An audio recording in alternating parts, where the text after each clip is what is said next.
till the age of 60, he never put his forehead on the ground, never made a sajda. He was born into a Muslim family, in a Muslim country. Until the age of 60, he never prostrated before Allah subhanahu wa ta'ala, not even a single time. He had 2 sons, and Allah guided his sons in their 20s. They started practicing them praying, and they tried to give their father da'wah, give him advice over and over again, but he never responded to his children. He always thought that these are my children, I know more than they do. So he never dealt or handled his pride in order to listen to his sons.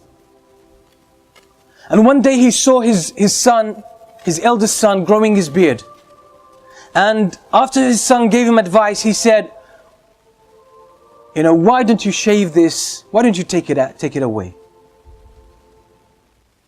The son got shocked, and he just said, out of shock, in a state of shock, he said, I'm afraid you'll go to the hellfire. I'm afraid you'll go to the hellfire. He just got offended, and sometimes we mix our personal feelings with our concern for others in terms of da'wah. But subhanallah, it brought about good results. That very word shook the father. He started thinking about himself. And subhanallah, a few months later, the father sneaks into the masjid and makes his first prayer ever in the masjid, where his son leads the prayer.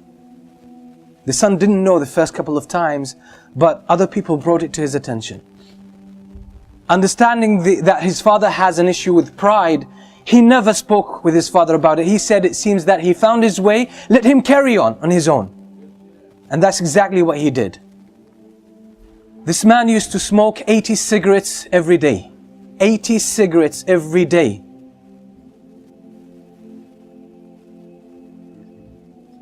And one day, he decided, I want to give up smoking.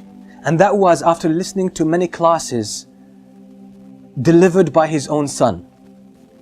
He used to hide behind one of the poles in the masjid and listen to his son speaking. Listen to his son preaching, and he got impressed. His head turned around.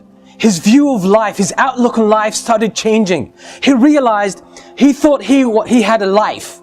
He thought he was leading a good life. But now he realized that this is the real life. It's in the masjid. Real life is when you connect with Allah subhanahu wa ta'ala. That's when you start to feel the sweetness of life and the sweetness of Iman. So he started listening to the talks of his son secretly, and even buying some of his tapes and listening to them at home. And ultimately one day, for those who can't give up any kind of addiction, they're stuck with some kind of addiction, cigarettes, alcohol, even any other thing. Sometimes sins could be very addictive. Being unable to lower your gaze, watching nasty things on the internet and on TV, that's a form of addiction, and people can't break from it. Sometimes it's worse than smoking. This father one day decided to give up smoking.